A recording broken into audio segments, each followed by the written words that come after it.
minutos, começando a conversa de redação com a participação do Eduardo Costa, do Júnior Moreira e da nossa economista Rita Mundim. Você, ouvinte da Itatiaia, pode interagir com a gente, mandar a sua opinião pelo WhatsApp do jornalismo 99996-7074. 99996-7074. Não esqueça de colocar o seu nome e a cidade ou bairro de onde você está falando. Em pleno isolamento social, a Guarda Municipal acaba com uma festa em sítio de Contagem. Ô, Júnior Moreira, por que as pessoas insistem, hein? Bom dia pra você. Bom dia, Eustáquio, mais uma vez. Bom dia pra Rita, pro Eduardo, pros ouvintes do Conversa de Redação. Eustáquio não precisa, né? Não precisa de uma festa nesse momento. A gente sempre fala aqui, se você pode, fique em casa. Se você precisa trabalhar, precisa sair, vá com cuidado, né? Agora, numa festa, quem que tem cuidado, né, Eustáquio? Quem que pensa nas questões de segurança contra o vírus, e, enfim. São vários exemplos que a gente tem aí pelo Brasil. A gente viu a semana passada lá no Rio de Janeiro, a semana retrasada em Esmeraldas, aqui na região metropolitana, agora em Contagem. Ontem, do lado da minha casa, tinha uma festa também gigantesca, com som até altas horas da noite. Enfim, nós criticamos muitos políticos aqui, né? E eles têm a parcela de culpa de tudo que está acontecendo, a responsabilidade maior é deles, mas se a população não ajudar, né? Se as pessoas não pensarem que essa questão do vírus, da transmissão, enfim, isso depende muito mais de cada um de nós, não vai adiantar, né? Não vai adiantar mais UTI, mais hospital, mais médico, não vai adiantar, né? Se nós não fizermos a nossa parte. Infelizmente tem um monte de cabeça de bagre aí que não faz, né? É simples assim. E pra você, Rita Mundim, por que as pessoas insistem em fazer essas aglomerações, festa, todo mundo sem máscara, que é a confusão toda, Covid comendo pra todo lado? Eustáquio, isso é falta de respeito, falta de educação, falta de senso comum, falta de senso de vida em comunidade, em sociedade. É um desrespeito total, mas na medida que a pessoa que age assim acha que está desrespeitando o outro, ela está desrespeitando a ela mesma. Então, um dia a ficha cai, né? E é até triste, é lamentável, mas é isso. Tem gente, o grande problema que aqui o número de pessoas que pensa e age dessa forma é muito grande. E é isso que causa tristeza, né? Então é essa falta de bom senso, de educação, mas no fundo é falta de respeito. E nós trouxemos a informação hoje no Jornal da Itatiaia, confirmando o que já vínhamos falando há vários dias, que o pico da doença está chegando em Belo Horizonte e em Minas Gerais nos próximos dias. No momento que a doença está cada vez mais perto de todo mundo, né? Não é momento. É aquela história quando você chega na final do campeonato, né? E perde ali na final. A gente tá prestes a vencer sem grandes problemas essa situação, é lógico. Diversas pessoas morreram, perderam a vida, mas eu falo assim, sem aquele caos que se imaginava, que a gente viu em outros países, em outros estados, a gente está prestes a vencer isso tudo, né? Se o pico realmente se concretizar agora no dia 15, dia 17, enfim, com todo mundo tendo a possibilidade de se tratar, que é o principal dessa história, né? E as pessoas não pensam nisso, é só mais um pouco, né? É só segurar mais um pouquinho, a reta final, é só esperar que a gente vai passar de uma forma legal por isso, mas a turma tem que ajudar. Já vivemos mais de 3 meses, já quase 4 meses de pandemia, isolamento, quarentena, isolamento social. Como você diz, esperar mais um pouco que o negócio vai passar. A Sandra, do bairro Guarani, tá dizendo aqui pelo WhatsApp que festas em plena pandemia, ela tá comparando até uma corrupção também, né? Sim. Aquele jeitinho brasileiro, mas o jeitinho brasileiro não pro bem, mas pro mal, né? Após boato de que remédio contra piolho poderia ajudar a prevenir a Covid-19, estoque de ivermectina, Eduardo, acaba nas farmácias de Minas. Bom dia pra você. Ótima semana. Eu não esqueço de você nunca. Inclusive, eu estou morrendo de saudade de você. Doido pra te dar um abraço novamente afetuoso, Eduardo. Eu falei, o Eustáquio foi pra festa lá de Contagem, tomou uma a mais, esqueceu de mim. Mas eu não esqueço nunca. Nós estamos juntos. Vou falar uma coisa pra você. Fale. Quando o menino lá em Inácia de Carvalho, uma vez por ano, às vezes até mais, minha mãe reunia a tropa. Nessa época éramos 5, depois viramos 7. Falava assim, todo mundo toma esse chá. Era 7 horas da manhã. Chá de erva de Santa Maria, misturava um leitinho, ficava até gostoso. Depois era só lombriga que saía.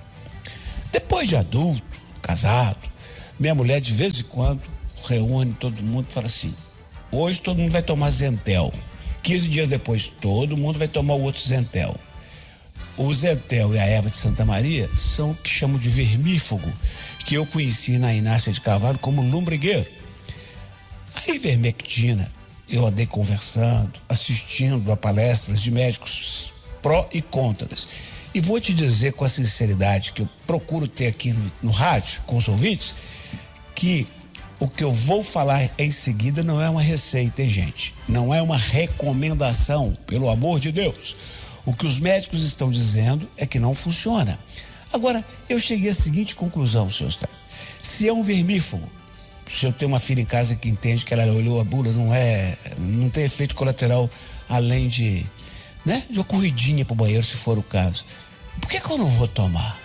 Se eu já vi também muitos relatos de que combate sim a proliferação de alguns vírus. Então eu não tomei ainda porque eu não achei nem na pet shop e nem nas drogarias. Mas o grande André Gifone da Araújo que está chegando com carregamento novo. Eu estou decidido, vou tomar 3 comprimidos por causa do meu peso, as meninas vão tomar 2. Isso não é para curar o corona. É margem de segurança, gente boa. Não aconselho ninguém a tomar, mas estou avisando para ser honesto que eu vou tomar e é essa semana, se Deus quiser. E a festança lá em Contagem, Eduardo, que é em sítio de Contagem, em pleno isolamento social? Além do que a Rita e o Júnior disseram, é isso, compadre. Nós somos humanos. Ô Eustáquio, o que a gente mais pediu para a vida era a oportunidade de ficar em casa. Quantas vezes você ouve um cara falar assim: pô, tô cansado, poluição, eu com vontade de ficar no meu cantinho. Você tem o hábito de botar no seu Instagram uma foto só do seu pezão descalço assim, tipo, cheguei, não tem? Tem. Então, Eustáquio, agora que nós temos a oportunidade única de curtir a casa da gente, chique, humilde, bacana ou não, na roça, você vê como é que o céu tá bonito, como é que a lua tá maravilhosa, o sol espantosamente belo. Pô, você curte isso? Os caras, não tô só tomando. É falta de autoestima, senhor Eustáquio. E você, Rita Mundim, em relação a esse remédio ivermectina, acabando nas farmácias de Minas? Olha, é aquilo aí que o Eduardo falou. A gente tem gente que fala que, eu já ouvia, inclusive médicos falando que não é que combata, mas pode ser assim, tipo uma profilaxia, né? Então, mas não faz mal. O máximo que pode acontecer é você combater algum verme, se por acaso você tiver. Então, na dúvida, se ele pode melhorar o estado do seu organismo, por que não, né? Então, eu não tomei, não sei se tomarei, mas não vejo, nesse caso desse remédio, nenhum tipo de malefício aí para as pessoas, não. Você toma ou tomaria, Júnior Moreira? Só se um médico indicar, Eustáquio. Acho que em primeira análise a gente está falando aqui de automedicação. E automedicação é tomar Novalgina, é tomar o dipirona, enfim, esses remédios para dor de cabeça aí, sem que o médico nos oriente, né? Então esses remédios, tanto a ivermectina junto com a cloroquina, tem um outro também que eles são usados como um protocolo que os médicos estão ali com a pessoa, vendo o que ela está apresentando, e aí os médicos estão entrando com esse protocolo em algumas cidades do país, mas eu acho que a gente tem que ter muito cuidado. Qualquer medicação. Outro dia eu entrevistava uma médica especialista em medicina chinesa, que nada mais é de cura por plantas, e ela falava até as plantas. Se você tomar chá de camomila demais e ter um yang do fígado meio atravessado lá, com uma dosagem errada, você pode, ao invés de relaxar para dormir, você pode ter um trampolim que não te deixa dormir. Então, cada pessoa é única, mas é muito cuidado, gente. Tudo bem, o remédio é simples, vai dar uma ida no banheiro, mas de verdade eu preciso fazer essa ponderação, e que não dá para sair comprando esse medicamento, não dá para sair tomando à torta e direita. É importante que você tenha um médico próximo e que esse médico indique para você, seja qualquer medicamento for. Ainda mais esse nesse momento que já está até em falta nas farmácias, né? Porque de tanto que isso virou. Enfim, eu acho que em primeira análise isso é uma automedicação e a gente tem que tomar muito cuidado com isso. Ô, Eustáquio, sim? Antes que alguém escreva para a rádio me xingando, eu não falei claramente, mas eu tenho uma filha que é médica. Sim. E a outra coisa também importante é que não dá para comparar quando você lê efeitos de bula de cloroquina com ivermectina. Mas toca o barco, senhor Estado. Ô Rita Mundim, vereadores de Belo Horizonte votam hoje homenagem ao presidente Jair Bolsonaro por atuação na pandemia de coronavírus. É a chamada moção de aplauso. O presidente Jair Bolsonaro merece, na sua avaliação? Olha, de uma maneira geral, não. Mas o que eu tenho a dizer é que ele permitiu, o governo de Bolsonaro, ele permitiu que cada município, cada estado tomasse as suas medidas, porque as características são diferentes de acordo com a localidade, a velocidade de propagação do vírus, né? Então, eu acho que ele teve esse mérito, mas em termos de coordenação, não. O Ministério da Economia, juntamente com o Banco Central, são também, merecem assim o seu aplauso à parte, que agiram muito bem, de maneira firme. Mas quando a gente olha, tudo é governo Bolsonaro. Agora, o presidente Jair Bolsonaro, ele teve uma opinião e um comportamento pessoal diferente daquilo que era prescrito, né, pela OMS, que era o isolamento social. Então, por causa do seu comportamento, né, pessoal, eu acho que ele não deveria ter nenhum tipo de homenagem. Mas se a gente olhar para o governo, infraestrutura, agricultura, economia, nós tivemos esses ministérios trabalhando muito bem, apesar do Ministério da Saúde continuar sem ministro até hoje. Mas no início, a condução do Mandetta também foi muito positiva. Então a gente tem que olhar para o todo do governo Bolsonaro e para o comportamento pessoal do presidente, que tem e tinha uma opinião divergente do comportamento que deveria ser adotado diante da pandemia, já que não existe nem remédio e nem vacina. O presidente Jair Bolsonaro merece homenagem, Júnior Moreira? Eu saco, os vereadores têm todo o direito, né, de ter a opinião deles e fazer a homenagem que tem que ser feita do trabalho do presidente na pandemia, né? E vamos ressaltar que essa homenagem é ao presidente Jair Bolsonaro. E, na minha opinião, o presidente Jair Bolsonaro, um dos piores presidentes e líderes do mundo no combate à pandemia. Disparado.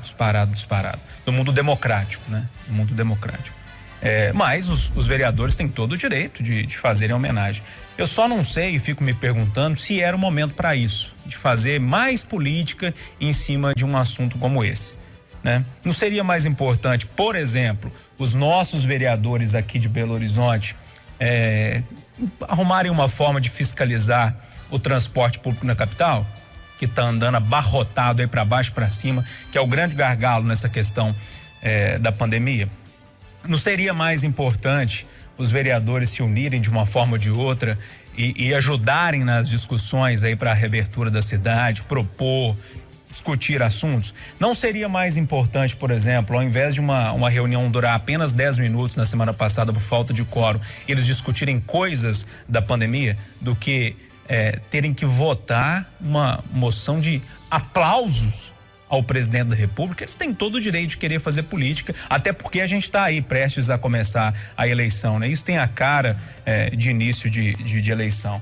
Mas, poxa, turma, vamos trabalhar, vamos pensar realmente nas coisas que importam para nossa cidade. Vai mudar alguma coisa para o presidente ou para nós, população de Belo Horizonte, uma homenagem ao presidente Jair Bolsonaro nesse momento? Não, só criar polêmica lá na Câmara e tomar o espaço todo da pauta que seria para discutir coisas que realmente fazem sentido aqui em Belo Horizonte.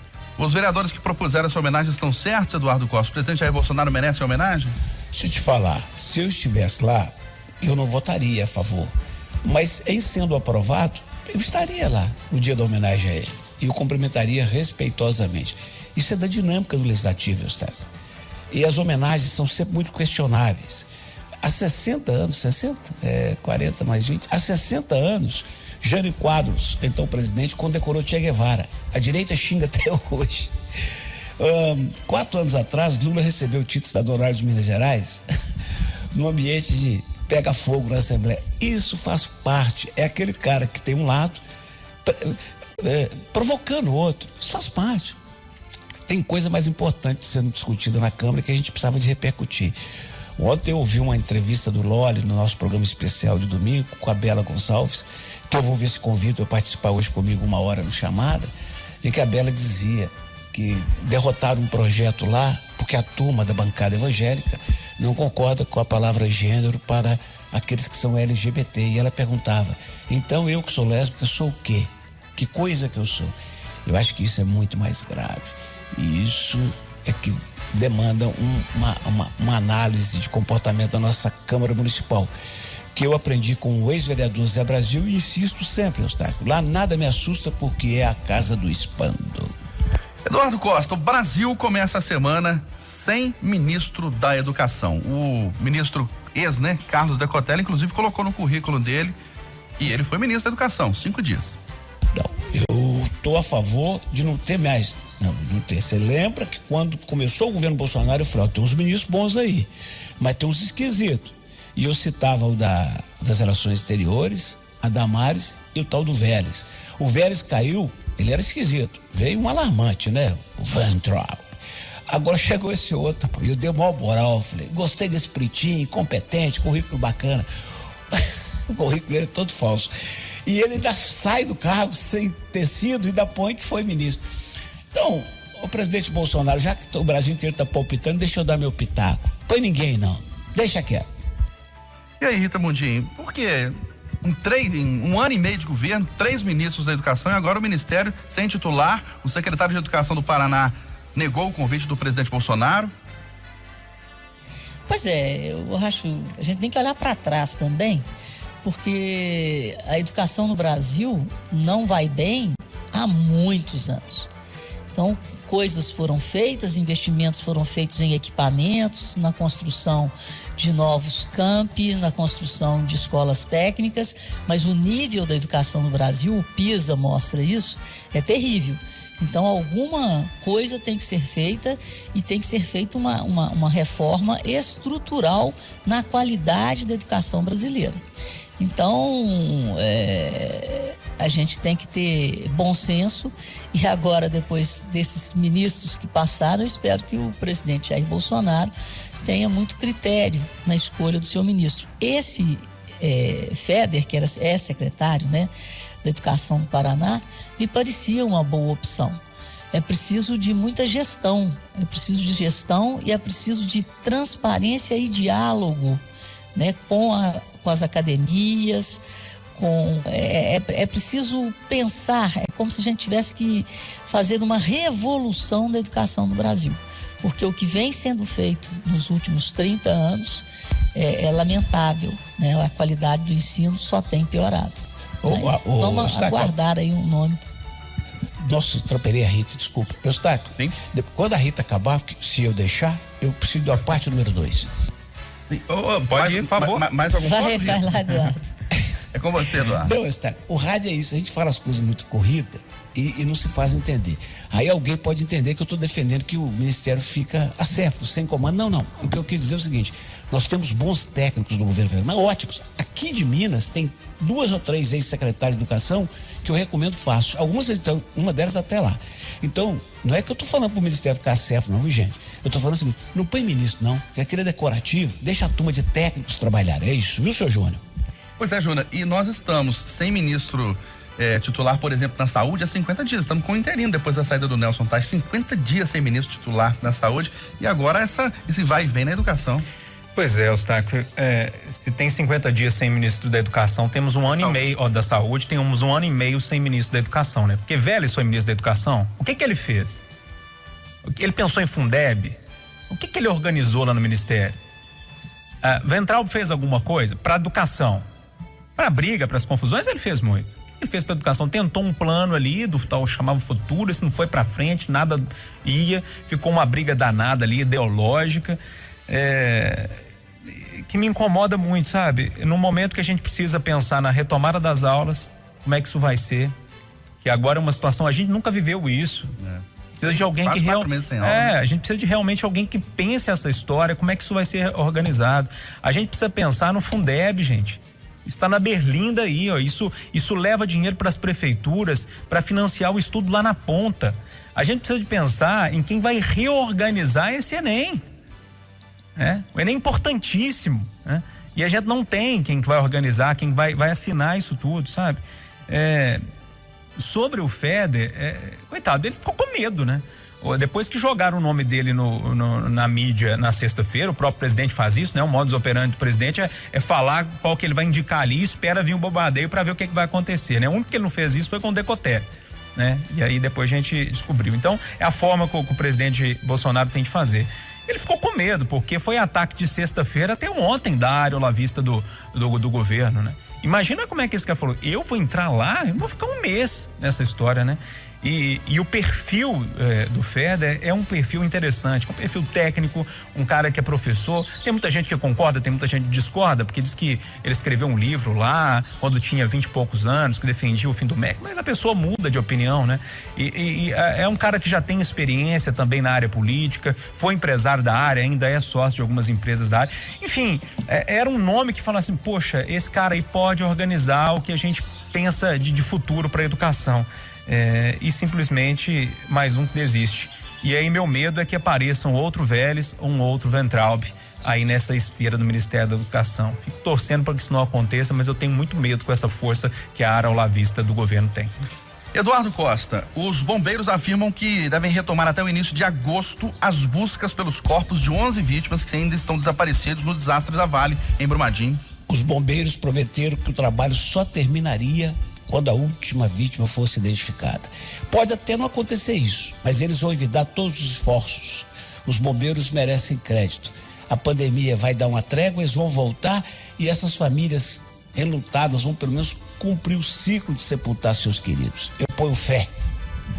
Júnior, trabalho irretocável do Corpo de Bombeiros. Sim. Nesse tempo todo, né? Das 270 vítimas, 259 foram encontradas. Sempre um trabalho irretocável dessa turma, né? Que merece todas as nossas homenagens. Agora, essa volta é uma notícia ótima para as famílias, né, Eustáquio? Porque tem 11 pessoas ainda 11 famílias que precisam cumprir aquele ritual, né? O ritual de enterrar um ente querido, para virar uma página mesmo. A gente sabe que o sofrimento, a saudade fica por muito tempo, mas esse ritual que nós nos acostumamos, e praticamente o mundo inteiro faz assim, né? De enterrar o ente querido, né? De virar essa página é muito importante. Tomara que essas pessoas possam ter essa oportunidade. Rita Mondinho. A gente só tem que exaltar, né, o trabalho feito pelo Corpo de Bombeiros até hoje e ficar, de certa forma, aliviada com esse retorno, né? Porque isso vai trazer alívio para essas famílias que ainda não tiveram os corpos dos seus entes queridos encontrados. E desejar, né, boa sorte para os bombeiros nesse retorno, né? Nessa jornada triste, mas necessária. Oi, Eduardo. Eu não posso deixar de registrar, Eustáquio, que eu tô triste hoje. Por quê? Eu sou louco com faroeste e o Henry Morricone era meu herói nos temas dos faroestes. Era uma vez no Oeste, me arrepia. E eu já vi o filme só 550 vezes. Saudades do Henry Morricone. 8h59 em Belo Horizonte.